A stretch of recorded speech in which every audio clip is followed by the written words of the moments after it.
ئەم پێشنیارەی کە دە پەرلەمانتار لە لیژنەی دارایی پێشکەشیان کردووە و دەنگی لەسەر دراوە دیارە نەتیجەی درێژکردنەوەی ناکۆکی هەردوو حیزبە لە هەرێمی کوردستانەوە بۆ بەغدا و لە بەغداش بۆ ناو پرۆژەی بودجە کە ئەمە بەشێکی زۆری لە زیانی خەڵکی کوردستانە. چکە ئێمە گەر ناکۆکیەکان سیاسی بن لە نێوان لایەنەکان چەندێک بگاتە ئاستێکی ناخۆش نابێت کاریگەری هەبێ لەسەر قوتی خەڵک لەسەر شایستەی دارایی خەڵک بە تایبەت لە بەغدا. بڕگەیەکی تێدایە کە لە پێشووە ئەگەر ناکۆچی لە یاسای بودجە هەبوایە ئەوە سەرۆک وەزیران لیژنەیەکی پێکەهێنا لە ماوەی 30 ڕۆژە راپۆرتێکیان پێدەداوە ئەو بڕیاریەدا. ئێستا دەقەکەیان گۆڕیوە بۆ ئەوەی هەر ناکۆچیەک لەسەر التیزامات و مستحقات لە نێوان هەرێم و حکوومەتی ئیتیحادی هەبێ لە ماوەی 15 ڕۆژە مستحقاتی هەرێمی کوردستان دەبڕدرێت و کار بە قەراری محکەمەی ئیتیحادی ئەکرێ. قەرارەکەی محکەمەی ئیتیحادی کە کاری پێکرێ ئەوەیە کە ئاڵێ نابێ پارە بچێ بۆ هەرێمی کوردستان. ئەمە زۆر خراپە وەوا ئەکات مستحقاتی هەرێمی کوردستان لە ماوەی 15 ڕۆژە لە جێبەجێکردنی یاساکە ببڕدرێ و ئەگەر نەبڕدرێ ڕێگا هەیە بۆی بچنەوە محکەمەی ئیتیحادی و قەرارەکەی محکەمەی ئیتیحادی بێنن بڵێن نابێ پارە بڕوا بۆ هەرێم بەم جۆرە. ئەمە بڕگەیەکی زۆر خراپە.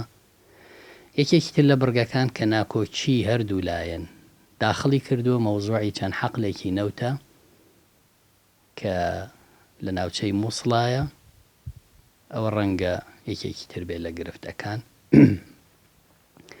گرفتێکی تریان ئەوەیە کە یەکێتی نیشتیمانی پێی وایە سلێمانی شایستەی دارایی خۆی وەک پێشوو پێنادرێ بۆیە بڕگەیەکیان زیاد کردووە لە ناڕازی بوونی هەر پارێزگایەک لە هەرێم لە مستحقاتی خۆی کە ئەولەویەت بۆ موچە و بۆ خانە نشینیە ئەگەر پارێزگایەک دوای ئەمە ناڕازی بوو لە حیسەی خۆی لە بەغدا شکاتەکە بەغدا ڕاستە و خۆ بەشە بودجە بۆ ئەو پارێزگایە ئەنێرێ. ئەمانە ئێستا بوونەتە بەشێک لە راپۆرتی لیژنەی دارایی و ئەبێ بێتە ناو پەرلەمان. ئەگەر دەنگی هێنا تێدەپەڕێەوە بێ بە یاسا، ئەگەر دەنگی نەهێنا دەچینەوە سەر دەقا ئەسڵیەکەی کە حکوومەت لە پرۆژە یاسای بودجە ناردوێتی. بۆیە پێشەوەی بچێتە ناو پەرلەمان دەبێ ئەم کێشانە لەم پێشنیارانەی پەیوەست بە بودجەی هەرێم چارەسەر بکرێگەرنا هەرێم و خەڵکی هەرێمی کوردستان باجی گەورادەن و ئەوەی کە دڵمان پێی خۆش بوو لە دوای تەسلیمکردنی نەوت بەسۆمەوە هەموو بەشە بودجەمان دێت گرفتی بۆ دروستە بێ. گرفتەکە ینی هەر کورد خۆی دروستی کردووە یان پەیوەندی بە عێراق و کوردەکانی ترەوە؟ گرفتەکە هەندێک پەرلەمانتار هەن چاویان بە هەرێمە هەڵ نایە کە باسی مستحقاتی هەرێم و خەڵکی هەرێمەکەی ئەوان هاواریان لێ هەڵەسێ. ناکۆکی نێوان یەکێتی و پارتی وای کردووە کە لێنێک دروست ببێ لێوەی بچنە نێوان ئەم ناکۆکیە و ئەم پێشنیارانە بە ئاسانی بێتە لیژنەی دارایی و تێژ بپەڕێ و دەنگی لەسەر بدرێ. هۆکارە سەرەکیەکەی ناکۆکی یەکێتی و پارتیە.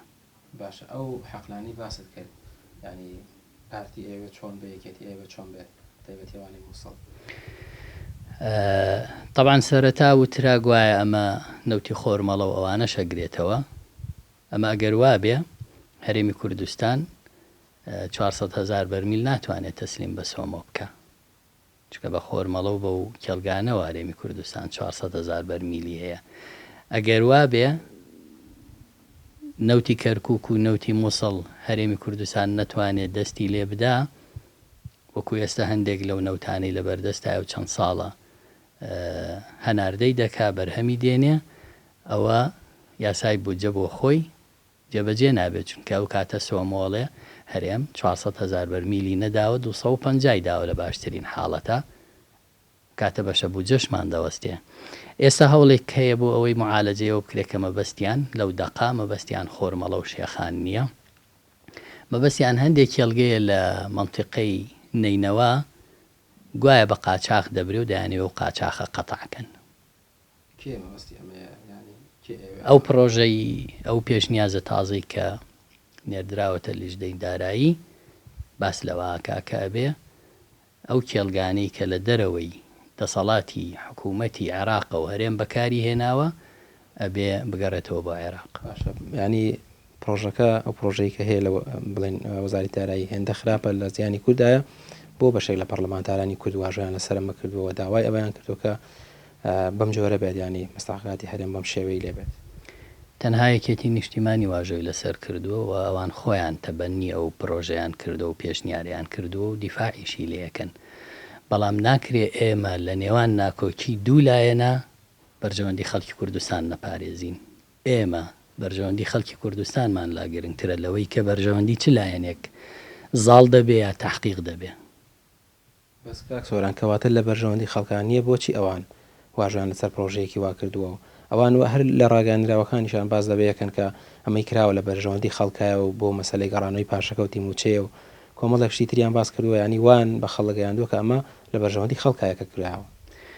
خۆی ئەو بڕگەیەی کە باز لە پاشەکەوتەکە بۆ ئەوەیە کە ڕایگشتی سەرقاڵکەن بۆ ئەوە ئێمە پاشەکەوتمان بۆ زامن کردوون بگەڕێتەوە. لە کاتێکە بڕگەیەکی تری تایە ئەو پێشنیارە کە قەرزەکانی TBIە دەبێ حکوومەتی هەرێم 4 ملیار دۆلار لە ماوەی 5 ساڵا بداتەوە. واتە ئەو مستحقاتەی بۆ هەرێم دێ هەموو مانگێ نزیک بە 100 ملیار دیناری لێ ئەبڕن بۆ ئەو قەرزانە. ئەمەش نقطەیەکی تازەیە خراوەتە ناو پرۆژەکە. لە ئەسڵیەکە 7 ساڵ بووە، ئێستا کردویانە بە 5 ساڵ، واتە بڕەکەی زیاترە بێ هەرێم بیداتەوە. لە کاتێکە ئێمە نازانین 2014 و پارانە کە هەرێم بردوویەتی لە بانقە ئەهلی و بازرگانی عێراقیەکان بۆچی بردووە، ئێستا بێ خەڵک لە مستحقاتی خەڵک ببڕدرێ. تۆ هەموو مانگێ 100 ملیارە لێ ببڕێ و بژڵی لە 100 دەی پاشەکەوت بدرێتەوە، بڵێن لە مستحقاتی هەرێم خۆی بیداتەوە. خۆ عێراق حەقی نییە. عێراق 1 دیناری لە پرۆژەی بوجە بە ناوی پاشەکەوت بۆ هەرێم ئیزافە ناکە، ئەڵێ لەوەی بۆم ناردووی خۆت بیدەرەوە. قەرزەکەی لێ گێڕێتەوە لە پاشەکەوتیشی لێ بدەرەوە. ئەمە بەڕاستیە چێتە خانی گاڵتەکردن بە خەڵک. چۆن هەرێمەتوانێت لەو مستحقاتەی بەم جۆرە بۆی دێ پاشەکەوتیش بداتەوە؟ ئەمە پێڵێن نوکتە، ئەمە پێڵێن گاڵتەکردن بەو حەقانەی خەڵکە هەیەی. بە دڵنیاییەوە و کاتە هەبێ لە 115 لە موچە ببڕێ بۆی لە 100 دەی پاشەکەوت بداتەوە. ئەمە حەلە؟ نەخێر، حەل بەو جۆرە نییە و نابێ خەڵک بخەڵەتێنین. و نیگەرانیەکی تری حکوومەتی هەرێمیش هەیە لەسەرەوەی کە وەزیری دارایی عێراق بێت تەخویل بدات، دەسەڵات بدا بەوە سەرۆک وەزیرانی عێراق بۆ ئەوەی ئەو پارانەی کە مستحقاتی هەرێمە لە نەوت ڕای بکێشێ. ئەوەش پێیان وایە بچووکردنەوەی هەرێمە کە هەموو ئەمانە بە نەتیجە هەرێمی کوردستان خۆی لەی بەرپرسیارە. هەرێمی کوردستان خۆی هۆکار بۆ ئەوەی ئێستا ئاوا بە شکاوی و بە ناکۆچی و بە زەلیلی بچێتەوە بەردەستی بەغدا.